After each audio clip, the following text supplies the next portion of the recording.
Hello, welcome to another episode. I am so crap at counting that I have already lost count.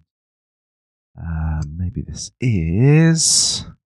Let's see how good I am. You can tell right now if I'm any good or not. Done 10, 11,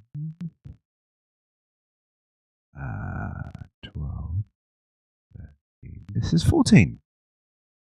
You can tell me if I'm right or wrong. Not really telling anybody, but there you go. That's how great my mind works. It is a miserable morning. The rain has kicked in, but yet I had a fairly good sleep, which is always pleasant. I don't know what it is, but maybe the air pressures or whatever it is gives you a beautiful sleep. And I was thinking to myself, maybe if I was back in the UK, in London, maybe you generally get better sleep. My safety alarms are going off, right? But don't really fancy being in that climate forevermore. I'm based here in Sydney. If you may have seen, my location is in Australia, which is a wonderful country. I will explain certain points about it in a future episode. But before I go any further, I would like to take you to a little thing I was doing this morning, and last night. I'm one of those guys, unfortunately, who likes to roast their own coffee beans. Bit weird, eh? But I saw a TED talk once, and this guy sort of hooked me in. He was saying, "Hey, coffee beans are the most amazing once you've freshly roasted them. You've got to give them about a day just to sort of let the chemical process work in them. Then they're absolutely incredible. There's not enough scientific data out on there, but it seems that there is an incredible amount of antioxidants in the coffee beans. And Americans, if you are an American, it for all of your diets, coffee is the highest in nutrition for providing you with antioxidants, which is pretty amazing when you think of all the fruit and everything else that are there. But maybe you just sit back, eat a donut and coffee, and not really have anything else. So maybe a little thought on your diet plan. Anyway, which is probably kind of like mine anyway. But coming back, I was roasting these beans, and I've got to put them in this little cage, which goes onto this rotisserie, and it spins around inside my barbecue. Hey, quite novel, eh? Which I sort of bought little parts from Chinese websites, I think like Alibaba or something like that, where you can find these little cages, and it was semi DIY job, which was kind of interesting, and it works.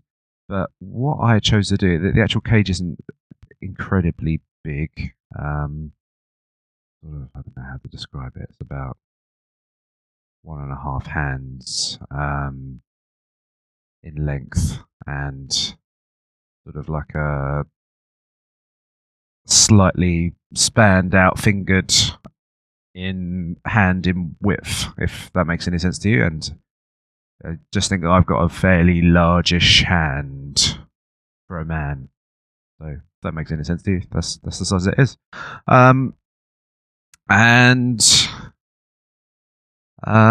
What it is usually it's half filled or quarter filled, but I decided to pretty much put it to the level of like 90, maybe a little less than 90% full. And when you get coffee beans for the first time, you get green beans, which actually are meant to be used for dieting because they just suppress your appetite so much.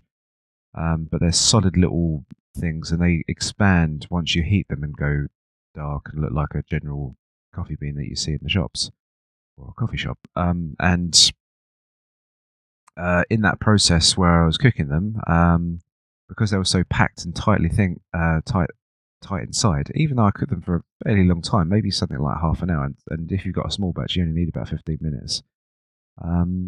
All the centre was not cooked, so it just basically turned like a large joint of meat. The more density that you have, the cooler it still can remain inside the middle. And so I had got a little bit impatient with how long the cooking was going, and I saw it seemed to be okay, but all I was seeing on the actual in the cage was the outside bits and not the inside bits. Took it out, and then I noticed there was an incredible amount of green beans still inside. And if I put that through the coffee machine, for one, it might just because that coffee seed is so tiny and hard, it's like pretty much like stones inside my coffee grinder, and that would possibly smash, damage it from that respect. And it tastes like shit as well, so you don't really want to be getting that inside your coffee cup or your coffee machine, for that matter. So this morning I've got this it's like a biscuit tin, like a fairly large biscuit tin, and I put all my beans in there just so they could cool off and go through the chemical processes. And I studied it this morning and I noticed it looked pretty awful how and inconsistent of how some are perfectly cooked and then some are just this tiny little tight seed of potency and not a very good taste. And I just picked it up and I was just like, okay, I'm going to pick them out. And I just started this process of just picking these little seeds out of all of the coffee beans. And I knew that I had about 20 minutes, and I wanted to do a little bit of research just before I left, just to give this podcast a little bit more weight in content. But I just went for it and just kept on going like a little treadmill, like I was on a treadmill, and pick, and I imagine I had like a little jam jar, and I filled it up by about, let's talk in metrics now, maybe a couple of centimeters. So yeah, a fairly good session of picking, and it took me about maybe 10 minutes, maybe a little bit longer. But you can see that process may have been very time consuming, and a lot of people wouldn't even been bothered to do that sort of thing. I know a lot of people are, but yeah, and then I just the mind started to work with me on that one. So what I was practicing there was a little bit of an element of patience, and not to say that there aren't patient people in the world and the youth aren't patient, but as the environment that I lived in compared to the past, the future is, or the future days youth, is quite incredibly different. I would, for example, be driven around while the parents go to the shops. I wait in the car, and I think I've heard this from a comedian before, and there's literally nothing for me to do other than look out the window and study things and stare at and maybe see a person, and then you can study them. That could be quite interesting. But literally nothing to do. Maybe just put my finger between the chair seats. Just, I don't know. There was just literally nothing to do. And in that moment present of time, there's just a certain element of practice and patience that is used. I remember just being just pretty bored. Maybe I had a few collection of toys, but just being fairly bored, just sitting around in my bedroom, just studying the wall, not doing too much. Yeah, there's a lot of times where I had to be quite patient. I had to be very patient on a lot of things.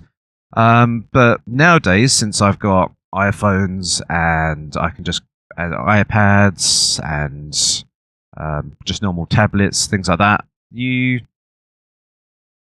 generally don't have to be patient anymore. There's nothing for me to be patient anymore because I'm more than happy sitting and waiting in for a dentist because I've got the news at my fingertips. I've got podcasts. I can study information. I can get more I can do tons of stuff now, and it's really not any issue at all. I'm really quite happy. Sometimes where there is a moment of the day where I'm just like, okay, that would be nice. I can start doing this, and it's not an issue in that respect. So here is my concern. So my concern is that so I have a 2-year-old son, and I'm more than happy for him to see that there are computers that exist and he can play around with computers and things like that. But he has mastered YouTube, which is fantastic.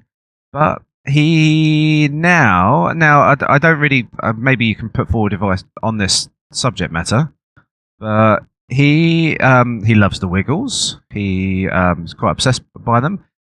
But then there's all these other little YouTube videos which come on board where you get these people that just open up eggs and there's little sweets inside, and then there's somebody pouring M&Ms, which seems like a little bit of a visual feast, and you're using elements of surprise and things like that to a kid, which is just like, oh, this is quite fascinating and interesting.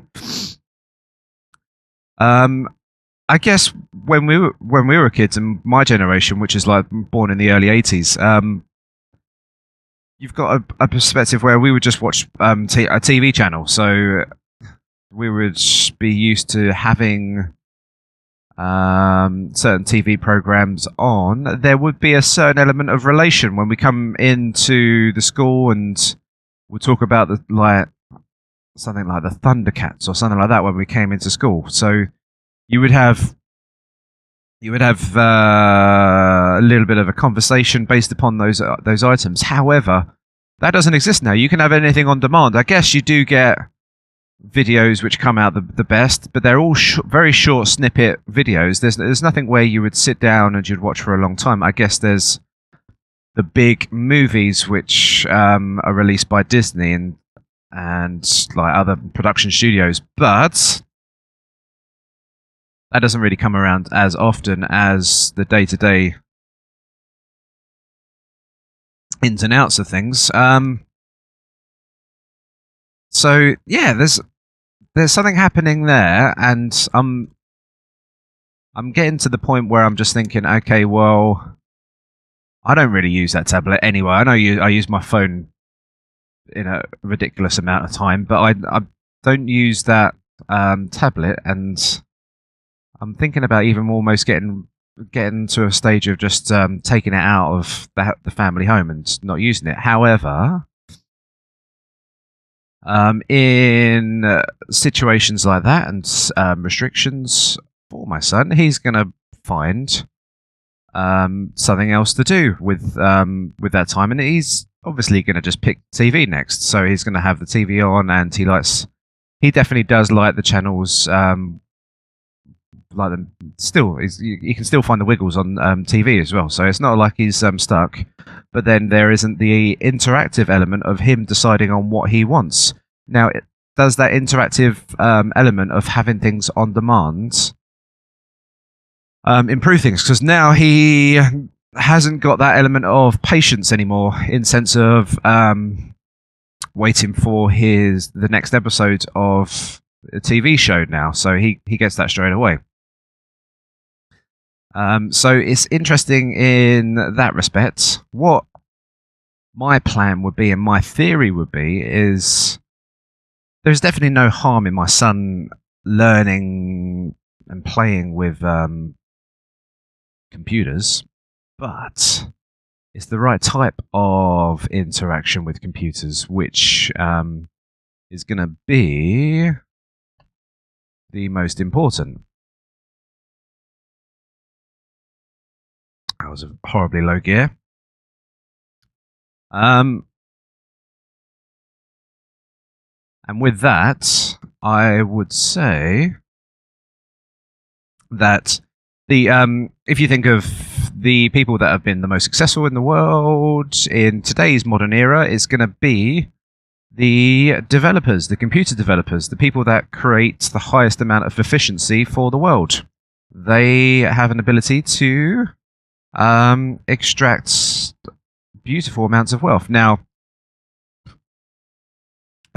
ideologies aside, so we could mention Bill Gates, who is a little bit of a copyright extremist because of his dad's being a patents lawyer, and Steve Jobs making a whole closed source system, which is fine. I mean, if you want to create a closed source system, you think that's your methodology to selling a product, it's not like you're doing any harm. But when you're chasing after others with your patent lawyers, that's potentially when you might have some issues. So, in a totally free environment. So yeah, let's go back to the computer developers. So these are the people who create code which improves the general well-being of people. Since we've had computers and Windows and Excel, we have probably enabled ourselves to do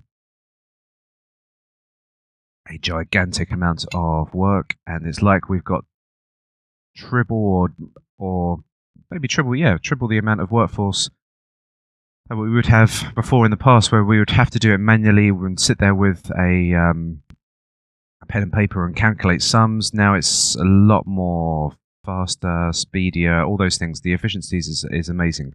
So yeah, for my son to be involved in computers is never an issue. However, for my son to be involved in a continuous stimuli of pleasure and instant gratification is an issue. And I need to devise a plan which is going to improve my son's ability to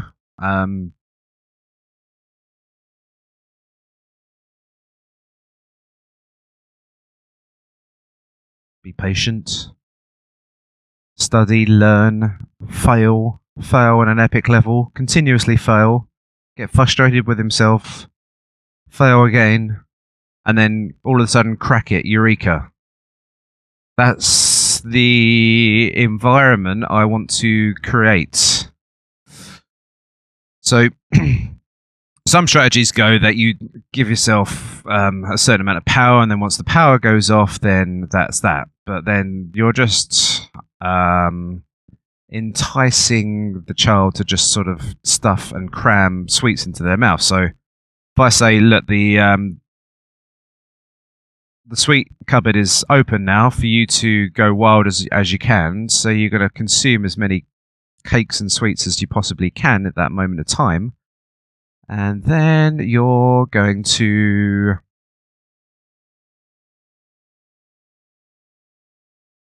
That's another low gear.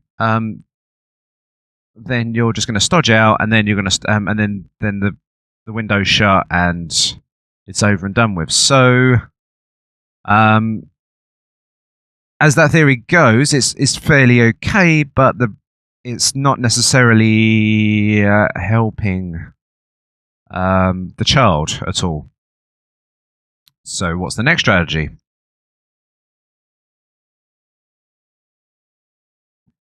Well, we got to assume that YouTube is very easy, and the Android system is fairly easy now to use. So we have a problem in that sense where you can instantly gratify yourself by the system that you're in. Now,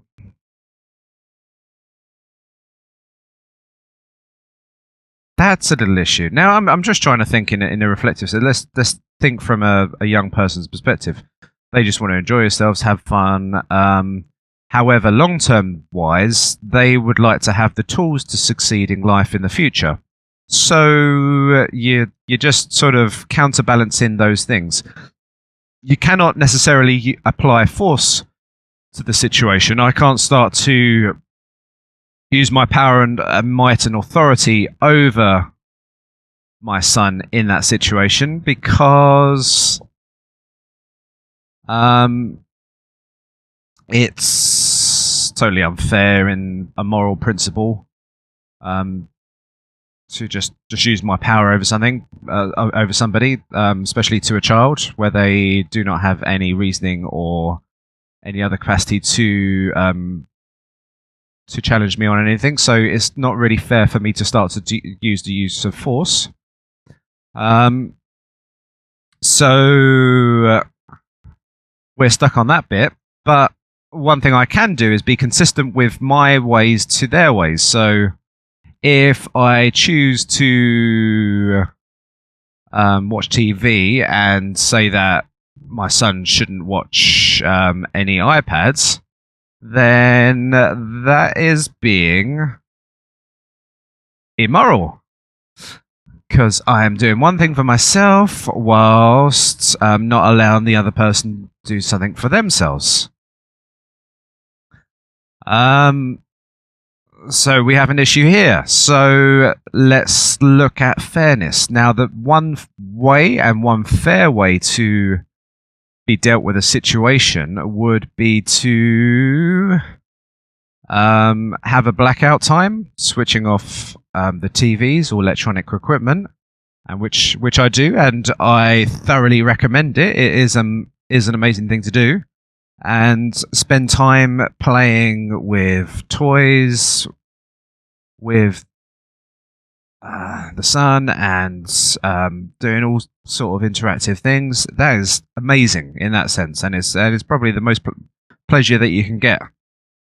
And fun. I think it's not necessarily just fun from a child's perspective. It's also your own fun by seeing your son's enjoyment, and it comes back reflecting on you. And I think it's an equal happiness which occurs there. So yeah, there's that where you could just be playing around, just faffing around, looking at some crappy TV show or YouTube channel. Not to say that I'm on YouTube, so you might find me instead and spend a little bit more time with me. But anyway, then you have so we can switch off the computers and the TVs, and then we have a blackout time, and it is suggested that the evening times are the best. So, like a muscle, you should select a couple of days, maybe a few more days, maybe all the days. After a certain time, have a little blackout time where all of the family have to just put down those phones and start to do something outside of the virtual sphere. Um, so that is one methodology of combating that that problem of entertainment gratification.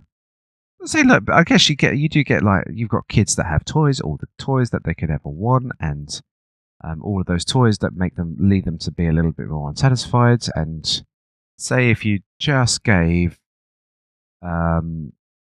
your child a guitar, and that would be the only toy that they were ever given in their life. You can only imagine how bloody awesome they'll be by the time that they are 20. And I guess that principle probably could be applied to, say, if all you gave them was a football and things like that. So you've got that perspective to lead. I guess if you've got that element of focus into all you have is that item, then you're gonna achieve. Now, if you're flooded, the gates are flooding you with entertainment and instant gratification, then you've got a monumentous fight on your hands of how to get attention, how to control oneself, be disciplined, and to be focused. That is the makeup of man and women, of course. And without having those things, then we have an incredible amount of, shall I say the word, dysfunction, really, because you've lost the focus. So yeah, I remember going to a pub the other time, and the other day, maybe a few months ago, and I just saw a row of kids, maybe in the range of about 8 or 9, and they all got their own little tablets with them, and they're all just sitting down against the wall, all on their tablets. No interaction, doing that stuff. Now, I know obviously adults do that themselves as well, but then you're thinking to yourself, oh my gosh, we have got a little problem here. However, it was actually good in the end. They all started to play a game outside, but at first I was like, oh shit, this is what's become. And I guess what was happening there is that all the kids were a little bit nervous, so they used their pads as a method to get away from the uncomfortable realms of interacting with people. And I've done that before. I've been in a pub or a public situation, and I've been in an awkward position where I'm standing there, not sure what to do with my hands, and then I just pick out my mobile and look at that and pretend that I'm so savvy and so sort of popular that I have to get on the mobile. So yeah, that you can totally understand and reason with those aspects. However, yeah, just missing out on that uncomfortable moment where you first meet someone as a kid, and you got to like say hi, what's your name, and like that sort of really painful conversation as a child. Maybe it's not painful, but it is like I guess it can be nerve-wracking from a child's perspective just to do that kind of stuff for a stranger. You don't know what to expect. It's always the first time that you do that stuff. And if you're avoiding that, then it's a different perspective. So you're creating a generation for instant gratification, people that don't necessarily want to have good, I guess, virtual abilities to get what they want and get what they need on time and when they want it, but not necessarily giving them the tools of patience. And you don't really know whether you're going to get people that can be bothered to pick out loads of beans out of a biscuit tin in the future. And yeah, you do concern yourself. I remember sitting around with the family, and there was this seafood called the winkle, believe it or not. And you would get this little needle, and you would have to pick out the winkle, and then there's this little lip at the end of them. They're basically like snails, little mini sea snails, and then you eat them, and they taste fairly nice. I kind of enjoy them, a bit chewy. And yeah, it just takes time. Every little mouthful takes a little bit of time to get to. I guess you have it with a nut, but I seem to go to the shops now. All nuts are already cracked, and I think there's a little bit of enjoyment lost there, where you have everything instant now. It's a little bit of a shame. Now, there was some other elements which we get into. Yeah, so we're going back to this computer part. Now, there is another element of the mind which I like to call this the sort of like the jailbreaking sort of mind, which I think is good as well. So, but it's done under the wrong circumstances. Now, if you restrict your child and you use preventative measures to do restrictions, then the jailbreaking mind or the criminal mind starts to kick in, and there's no harm in trying to work out a way around a system. It's innate to humans, and it is the essence of how we have so much efficiency in the world. However, obviously, if you try to work a way around the system, which is, say, fraudulent or is violent and harm somebody else, then that way is not going to get you very far in this world, and you are pushing yourself forward to create a worse world for everybody else. So it's not great, and trust me, you're gonna start to hate yourself eventually. But anyway, so say if I was to put forward draconian measures and said you're not allowed to use this pad, and I hid it away from him and I used force, I would go to sleep, and then the criminal mind would start going on, and I don't know why I mentioned the criminal mind, but it's sort of funny. And there'll be this covert operation where you would jump out of bed and you would crawl across the landing, get down the stairs, and pick up the pad. Then you come back upstairs, then you switch back on, and then you keep the volume down, and you have successfully avoided the problems, and you can binge on the fruits of your labor in that respect. So I think that element of the human mind is a fascinating side, and I think that's sometimes what drives us. I guess that's our hunters, predators mind, our foraging mind, our way of extracting as much resource as we can in a situation for the betterment of our needs. And yeah, it's fantastic. However, nowadays we have to be far more disciplined with ourselves to actually produce something that is of value for everybody else, and that's fairly annoying. We'd rather do something that we can do quickly with our hands and use our force to just quickly get something in measure, because that's the easiest. That's a really nice, easy way of doing things. But now we have to use our wits, and we have to be studying things for quite some time. You don't necessarily have to do the studying where you're just sitting back, writing on the board, writing on the board, and then writing it down and revising notes. There's different methodologies of studying things that you can choose which is best for you. But yeah, you have that element, and yeah, there is plenty of positive factors which kick in from that.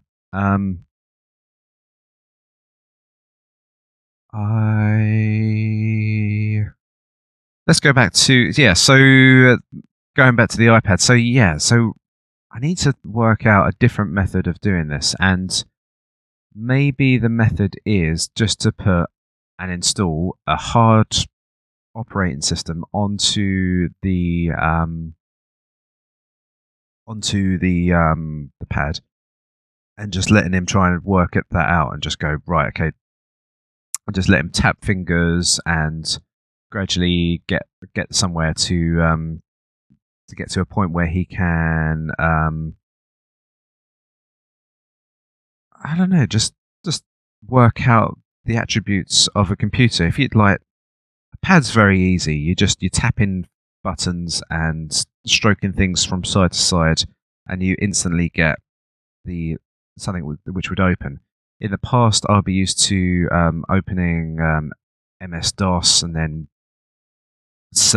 typing in the selected drive, which would be like the D drive, and then I would have to select the correct first thing, which would be the install exe or setup exe. So you could select the execution file, and then it would open after that, and then you would have certain installations, and then if you're lucky, you might get an icon. If you're not lucky, then you might have to still you have to look at the file again and just make sure that when you open it, you've got to select the run file, and so your mind is set up at that point just to understand that there's files and locations, and you've got to command certain files at certain points in time, which gives it a certain pathology of doing things. Now, when you press that execute that little beautiful little icon on your keyboard, all those little processes are happening in the background, and you've missed the trick there of how the structure of it works, which is an awful shame. We have missed just a beautiful point in time where we could study things and understand things. Now, I guess it makes things efficient. I guess people don't want to just sit there and understand and study how a computer works, so you just make a hard operating system for just people to work out how it all began. But because obviously people might be specialised in certain areas. They don't want to. They're there to have that operating system which is efficient as possible. However, for a child, you would rather have a learning system as much as you can. Now, I remember listening to a really good podcast. Maybe it was on something like Intelligence Squared, where this guy would something really weird. Like he would go and find one of the poorest villages in India, and then put a computer and inside it with a little with a monitor, and he'd let people just go for it and stuff like that. And even though people didn't really, I think it may have been something weird, like it might have been in English, which was a totally different language to what everybody else understood. And I don't know what operating system it might have been. It could have been Windows or something like that. Maybe, I'm not too sure. But all of a sudden, the village people would just all surround it, and they would slowly use it, and gradually you'd get I don't know, but there'll be some things which you would think would, like, unless you had a fair amount of training and understanding and instruction manuals and somebody telling you what to do, could never be done. And through the trial and error and the failures and the continuous way of doing things, and maybe like the collective of all talking around this computer and trying out new things, they were able to create some amazing, maybe even like, let's go so far as some programs. I'm not sure, but there was some amazing things which were done, which for a town that doesn't know the English language, doesn't know computers, were able to do at an amazing level. So there was, so there is that element where if you give somebody this struggle, now you don't want to obviously just put somebody into a ridiculous deep end where they just totally lose patience and never apply themselves to it. So you need to find the right degree of the right degree of the lesson that needs to be learnt there. So Maybe you can keep the installation of the Android system or the iOS system, but then find certain applications which just hold themselves onto the computer without having to be switched off, and particularly when they're young, and maybe just have some kind of element of programming structure to it. So I remember when I was kids, just having this in the, what was it now? It was in my primary school, so I was between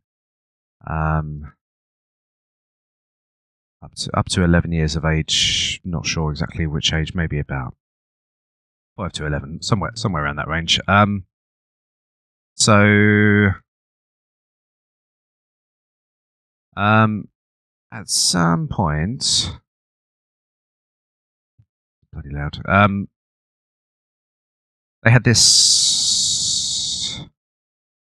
little robot which was on the ground with a pen on it, and on the ground there was a piece of paper, and from this computer, maybe it was just some kind of BBC thing, that you had this little coding thing which you could type in, move forward a certain amount of steps. Now this is you're setting a number of commands for this computer program to do, which is the essence of computer programming. It is a fantastic thing, and it is something that sits onto your visual, spatial mind memory, which is amazing. Now, even though I haven't really got much in the way of fantastic English and language skills, particularly from a young age, I did have good ability to sort of program this robot and to draw fairly interesting things on the ground, maybe just writing my name, just trying to do some kind of animal, and maybe just trying to get it to program to go to the other side with certain obstacles in the way. Having that ability to just transfer the mind and apply it to another sense of reality is very interesting. Now, you could say, to a certain extent, Minecraft does enable us to do that sort of thing. And obviously, there are certain physical toys that do that as well, which is your Legos, your Duplos, even your train tracks, the wooden train tracks, and majority of other toys do try to work on the spatial awareness realms of your mind. So there is definitely something to be had by maybe just Minecrafting the kid from an early age, but again, you're going to get to a point where the gratification is going to get just be that and nothing else. So there is more building blocks beyond that point. You really want to get to that stage where they're seeing that text and they can write that text down, and that represents certain command programs where they're typing out instructions all the time. Now that is the most that's where once they get to that point, they can start to earn money, because I'm telling you now, there is so many processes in this world which are not automated and could be automated, and every automation, you are saving tons of money, and you can get money for that. So you can think of all the little price tags which are hanging out in the air, which are available to you, which you can provide to other people. Now, sometimes you have to just make your own industry. So, like your Henry Fords, he actually had to make his own industry and find his customer market, and he had to lower his prices of his Model Ts to and increase the wages of his own people so that they could purchase the Model Ts from him. That was a little bit off the tracks, but yeah, you do have that element where Lost my trail of thought a bit there, just going on a tangent. Um, yeah, just you're creating your own markets, and you're trying to make things more efficient. Now, you might think to yourself, okay, well, you're letting go of a lot of jobs, and it does, yeah, it does enable people to be redundant from a certain position.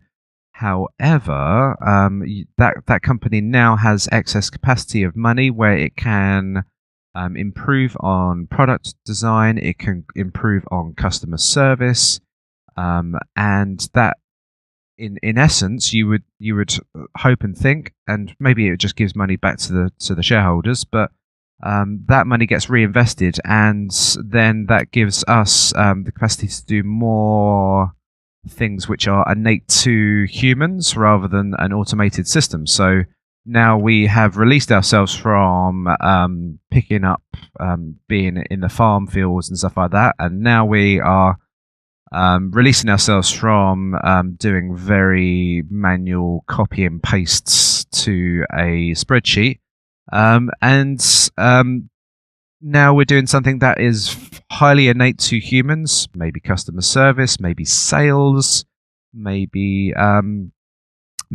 certain theories of how to apply oneself, higher management. Who knows?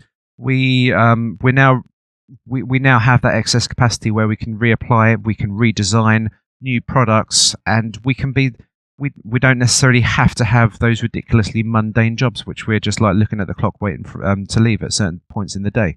So you can never underestimate the sheer beauty of automation, and how much it can improve our lives and give and create value to the world, and give our children's careers. Yeah, as it seems to suggest that as time progresses, the forklift truck got rid of the big burly man who could pick up large objects and pick up sacks and stuff like that, and that's now that's all gone now. So it would seem that the person who uses his brawn, other than if you're in MMA and stuff like that, is sort of going to the wayside, and it's more so to do with the mind, which is the more important thing, and it's not to do with the very mundane jobs, but the ones which push us as humans to be the best as we can be. So the personality side of things, the improvement of ourselves, and the way that we can construct things to make life more efficient. The scientist, the engineer, all of those items, areas which are going to be improved on in our lives, and all of those elements requires a high amount of patience, a high amount of discipline. So let's go back to the pad. At some point, if you got the Minecraft is going a bit crazy, then you can you can try and get them doing some very simple command prompt applications. There's definitely no harm trying to do that same thing where you can find that. I'm sure you can probably buy them nowadays, where you get that that robot that moves off of your commands that you put down. That's always interesting, and it's better to see that a kid has better object awareness and how it's sorry.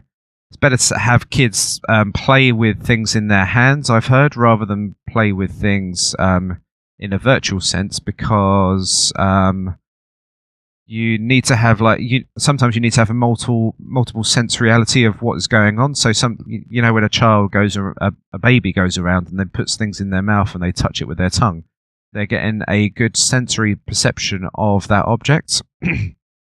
Now, if you only... I've got to get rid of this bloody mist which is coming down on my car. So you've got that element of showing a child, and you need to be sort of fairly aware of the objects of or being them, getting them involved in toys and using creative methods. Now, if you've got that pad around, they're going to pick up that far quicker because of the instant gratification side of things than they picking up bricks. So,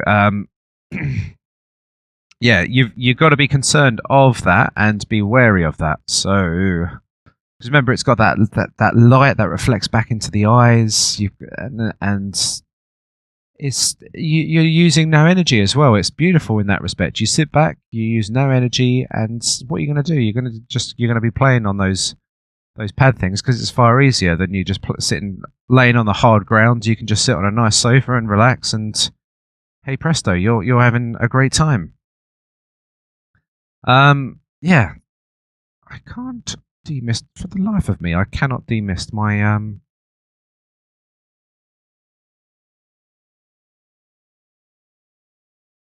windscreens. I don't know what's going on here. Yeah, so this car's just getting now extremely hot when it's really quite cold outside, so it's just a bit annoying. So so at some point, there needs to be those things. Now, I'm going very much into like your son and daughter needs to be a programmer, and that's about it. But if you look at there's some interesting charts of where children need to be in the future in terms of like what processes are going to be more automated and what processes are not. And I did cover this a little bit further earlier, and you may I understand that there is a definite physiological difference in the way that a woman's brain works compared to a man's brain works. I think this scientifically evidence backed. If you can find evidence to disprove this, then please put it forward. I'm more than happy to be stand corrected. But it is fairly well documented that a man's mind has got a good spatial awareness part, and we believe that it comes down to the hunter's element. And that spatial awareness can give us the ability of certain memory patterns, being able to command prompt things better than female counterparts. Not to say that there is not female programmers out there. I'm sure there's I've seen some fantastic ones in the past, but there is that innate ability on that side of and that realm. And then you have on the other side of the scale, you have the women's brain, which I believe that there is symmetry in the brain. A man's brain's got a torque to it, where there's a right side which is a little bit forward to the left side, which I think that's they say the creative side to the logical side. I don't know, but there is this strangeness which goes on in the man's brain. I can hear all the women going, "Oh yeah, there is. I know about this." And with a woman's brain, there is a lot more symmetry, and there is a greater connection between the two hemispheres, which enables far better communication skills. And I just need to wipe this bloody mist down, I think. That'll do. It's just getting so hot in here. It's like being inside the middle of a bloody furnace. So with that, yeah, women have far better communication skills. You can obviously tell that in general. It's I know you obviously can get fantastic communicators as men, but in general you see that from early ages, girls are better reading at books. They can pick up the English language or any other languages far quicker than what boys can. It is one of an interesting element from a woman communicator, and That is a fantastic skill which still will need to be applied into the future, and the automation will not wipe that skill out because I know that there is automation of like they're trying to create personalities and things like that, but personality is important. There is the element of sales. You're definitely going to need to sell something in the future. People are going to want to buy and sell things and products, and if you're a good salesperson and you have good character and you demonstrate good character, and if you do a lot of character building things, then that is always going to help you in applying things. If you have good ability to strategize, now I just remember there's lots of definitely very good strategic women out there. There's because boy, don't they run around men sometimes in the home. But yeah, the strategy-based mind where you're continuously putting forward ideas how to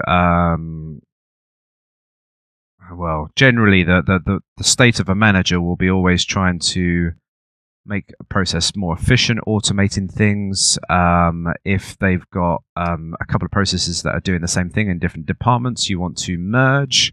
So you want to create larger mergers and acquisitions. You want to go for the better profit structures. So you're going to go for the you might want to start to cut away at the areas which are costing your company more. It's just general. I'm talking about managerial stuff, but that is always very important. The element of idea generation is going to be the mind of the future. If you can fire out those ideas and derive ideas out of the sky, then that is going to be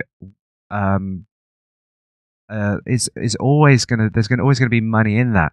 Now, throughout history, it hasn't quite been the case. It's always been the person who can recite the most amount of information and then regurgitate it at a certain point in time would be the richest.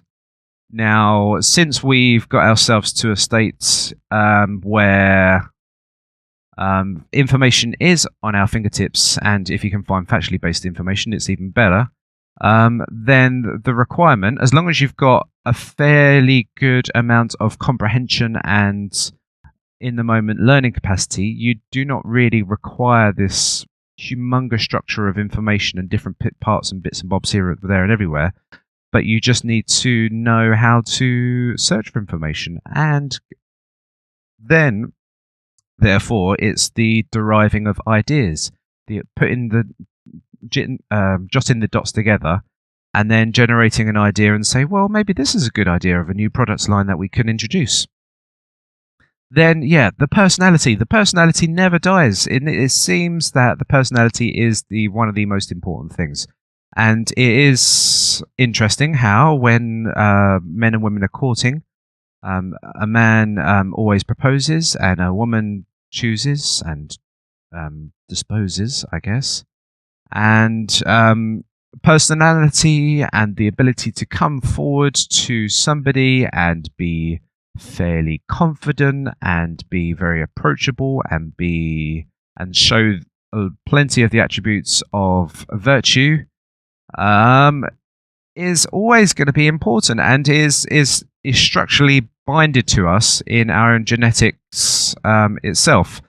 Now, I guess some women might just purely select men based upon looks alone, but I would say that there is a majority out there of women who are looking for certain good personality traits, and personality is innate to us, and it's all very important when it comes to putting forward yourself in an interview, putting yourself forward in meetings, making friends, making connections, networks, and all of those abilities. So, yeah, practice on your social skills. If you do not surround yourself by many people, just start walking around, talking to that random person. I remember the other day, I just thought, okay, I saw this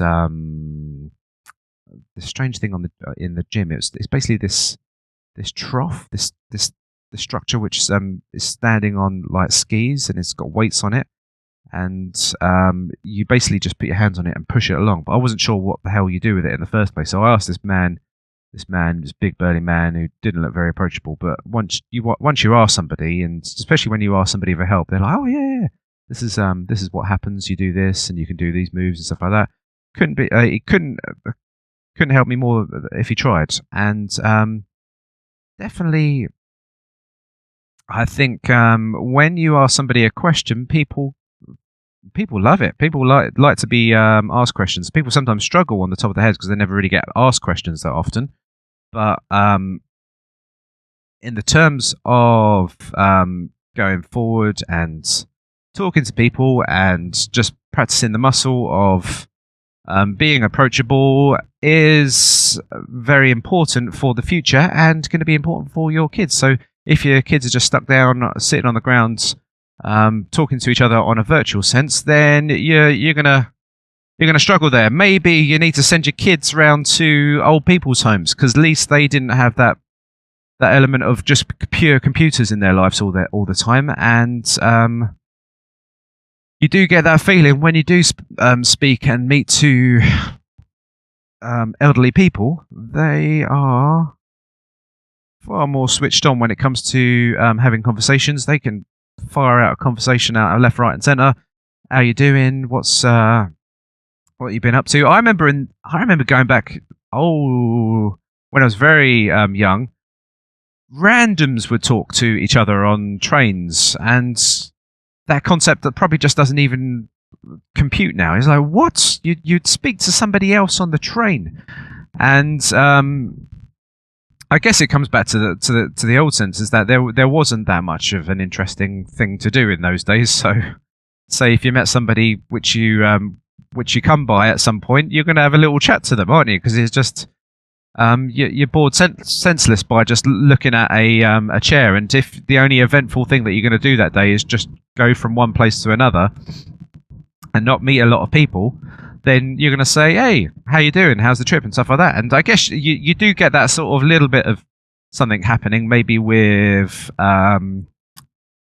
when you go travelling, because you're sort of your mobile network company, you probably can't afford to get the data. Probably that's going to change soon as well. You're going to be probably stuck down and looking at your mobile. But when you're travelling around the world and you're going into hostels and stuff like that, you're put into a situation where you have to talk about things. Oh, what's going on? Where you're going to? All that kind of stuff. And it is a fantastic thing to just approach people, just to talk to people, and it's an art which is getting less and less mastered over time. I always was a fairly quiet person, but when it comes to being switched on and talking to people and chatting to people, I can switch it on. And I don't know whether it's just the fact of me just studying a lot of people, having an influential person like my father in my life who is like that, but it does seem to happen that I can just switch it on and be fairly approachable and throw out weird little bits of conversation out of the middle of nowhere. But it is an important attribute to have and to keep it in the future. It's always going to get you in good stead. That information retention is, with regards to that information retention and regurgitation, it is important that obviously you are learned in lots of information, but you don't necessarily need to have all the information, and there are databases out there, and you don't in the past, I guess a scientist or an engineer probably attained all the different pieces of information to do something, because maybe he would have to go down to the library to get certain facts and stuff like that. So his mind had to be pretty sharp to create and design and experiment with things. Whereas nowadays, if, like, I don't know, let's say if you're in chemistry, you just need to click a few buttons and then you get the chemistry, I'm probably using the wrong word here, recipe, and hey presto, you can create and design it. And you can probably, just like a food recipe, you can change a little bit of this, a little bit of that, and design a new drug. Who knows? But this age of fully revised information has gone, and we are in a state of this. Yeah, I guess it's like the efficiency of the world. We are in the state of, and people obviously nowadays everyone's looking at like the jobs are going, and it seems like it's just the way of the world that I know that this is one of my little concerns with the zeitgeist movement. Is they say this is the way of the world. We're automating things, and we're living in a highly automated environment where people are just getting more and more pushed out, and there's less and less that people can do, and you're just getting starving people and people that are dying of thirst that are living in this world now, and that's going to continue, and it's going to be going into the extreme. Now, this is pigeonholing like the problem onto automation, and history will show us that automation has actually improved the wealth of mankind. And I'm very sure that when we was working in farmyards and stuff like that, we would say, okay, well, this automation is ruining our lives, and what are we going to do? We're going to be roaming around trying to find new work, and this is impossible now. So I guess there was a generation of these peasants which started to go to the cities at that point, and then this is where we have this massive metropolises of services and everything else. So you get the next stage, and there is a place, but this place for you would have to attain certain levels of skills. And the skills and the levels that you would need to apply in this world are not going to be, unfortunately, as easy as what they were in the past, where you could just use your physical brawn and your physical labour and your stamina just to apply yourself, which are just things that are fairly innate, and the discipline was just it comes really as like a natural development sort of cycle once we achieve almost pretty much the age of 3, because I think there was like farm hands in the past that were just about that age. So so you had that element in you had that thing in the past. And now, unfortunately, it's not like that. And I guess, personalities take a little bit of time to master. Check out certain personalities, see that the traits that you enjoy and like in people, and try and reapply it. You're going to get some dodgy looks from people, and as you progress with this, but then if you get the dodgy looks, then that tells you a lot about more so them than yourself. Unless you're doing something bloody weird that's just annoying to everybody, then that gives you an even more of an better information. But yeah, you're in a day, you're in a world of instant information, and it's the only information that is getting more dwindled and dwindled is the personality element, and that is where we need to refocus and augment ourselves.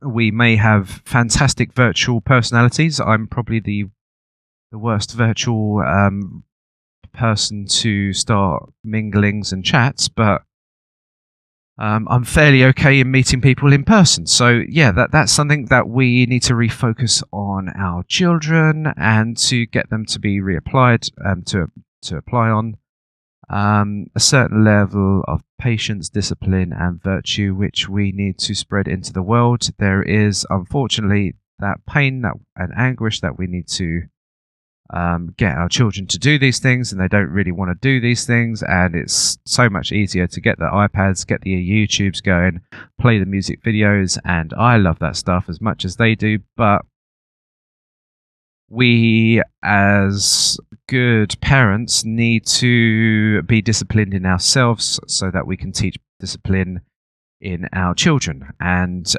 it's so easy and so pleasurable to please our child in the moment, as it is so easy to discipline our child in the moment.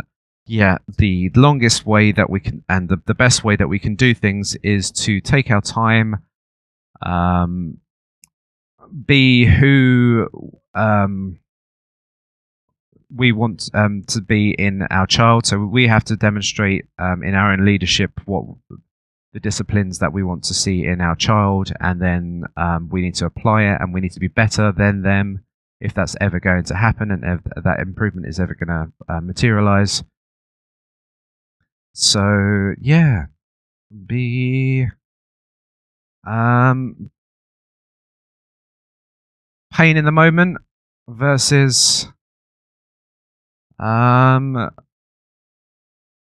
pleasure in the moment. It's the old classical problem. If you're never going to be if happiness was instant gratification, then just scratching an itch forevermore is going to be the best thing that you can ever do. It's not, and it's a bit of a tricky one. I think that's the one by Socrates.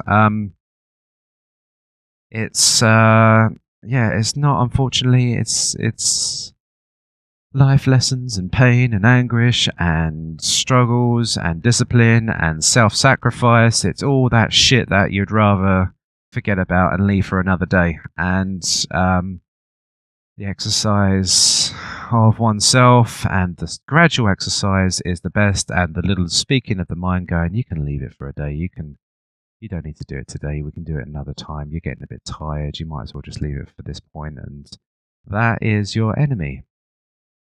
I have managed to get myself through a load of traffic, and I'm absolutely dying for the toilet. Oh my god, that cold water's so good, even though it's probably about 4 days old.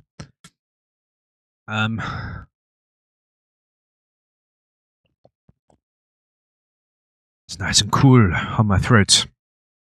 So gone on a bit of a tangent. We've covered a lot of bases of our children, how we can improve them.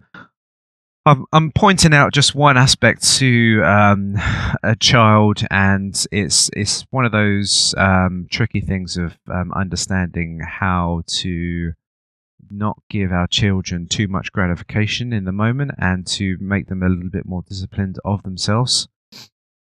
I don't. When it happened, for me personally, I had plenty of toys. I had things that I could do all the time, and it wasn't until a little bit later in life that I was able to, and it seemed to be outside of the school environment.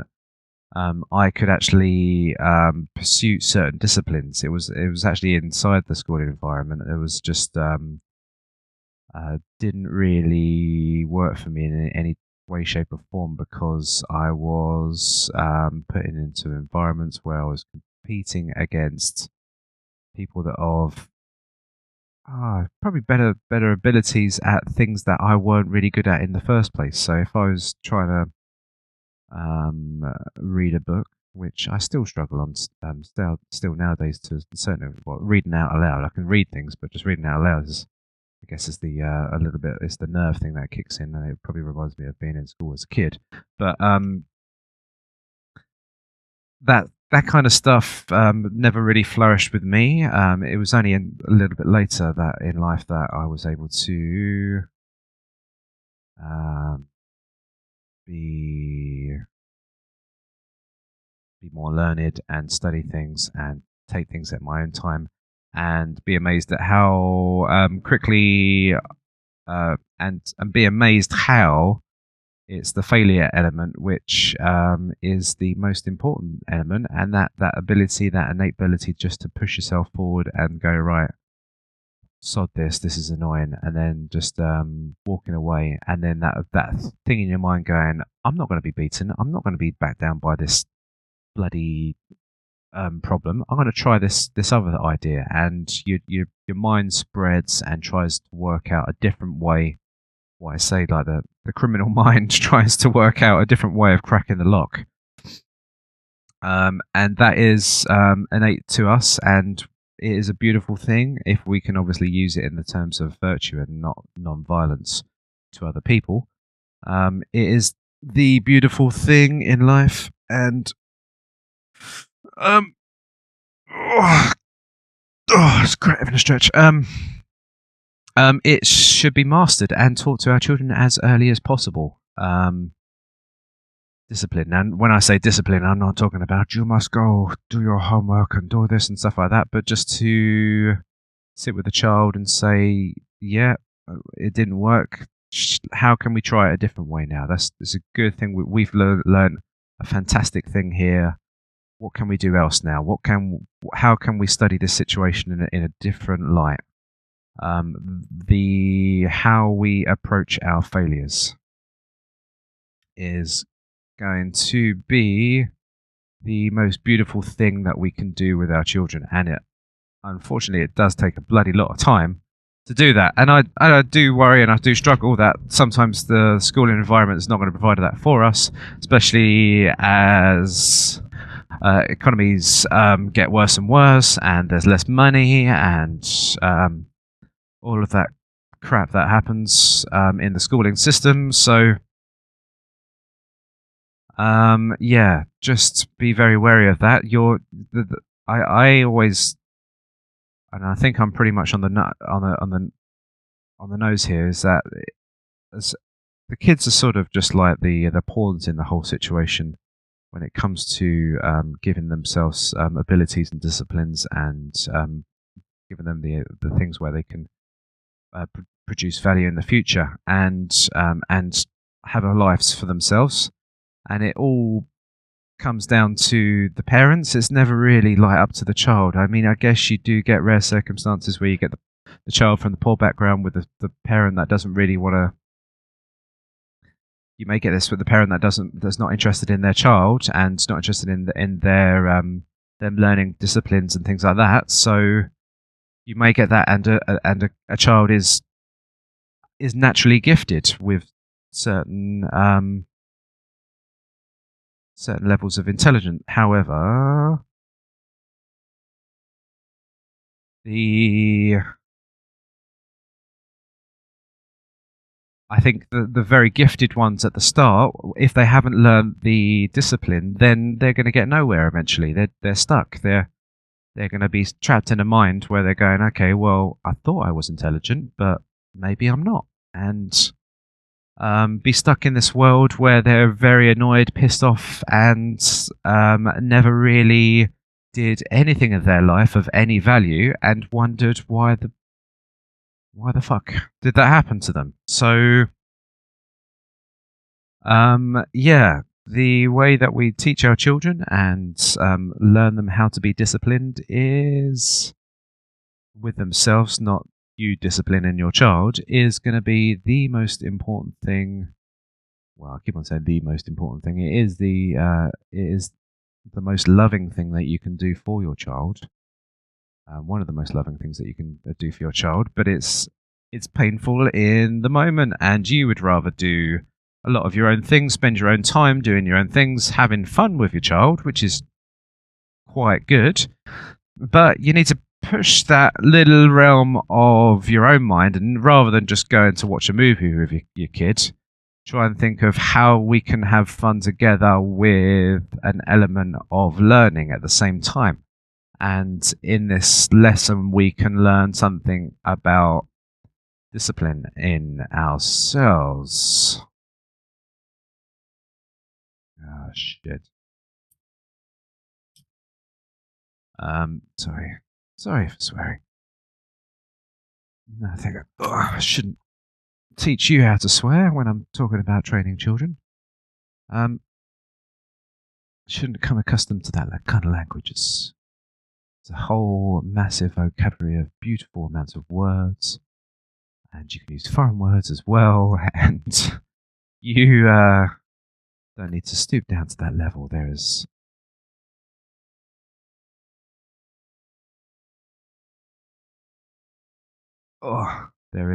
far better things you can do. Anyway, Yeah, so that sort of rounds it up. I didn't realise that I was going to go in this direction, but yeah, I guess it all is about disciplining, seeing how the future is going to be for our children, and being good and not about instant gratification. Even though I am trying to master that thing myself, it's going to be a lifelong struggle. But I do attempt to improve on that, and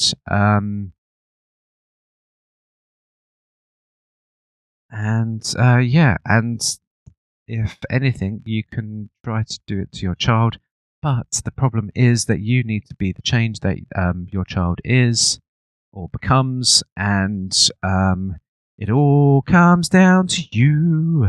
The painful thing of philosophy, we cannot put it on any spiritual being or any um, any god or anything else. All firmly lies, and or any of our history or our culture or anything like that. It all lies on ourselves and how we can improve things. So yeah, I'll leave you with those thoughts. Let me know if you have any better ideas or if you have any good arguments against that, which would be very interesting because I can't see how, but if you've got any good arguments against anything which I would say, sounded very arrogant of me. I'm sure there is something in some little realm of things which I was saying, probably something factually. Anyway, yeah, and yeah, try and apply it in your life. It's going to be hard at first, as always, but gradually, as time progresses and the muscle is built, you will see the fruits of your labor. Anyway, thank you very much for your time. It's been a very extended episode, and I need to rush to the toilet. So, thank you once again, and goodbye.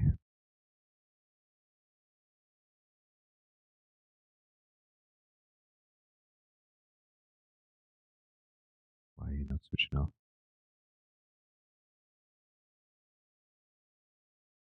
Why is this not switching off? I've got it on hold or something.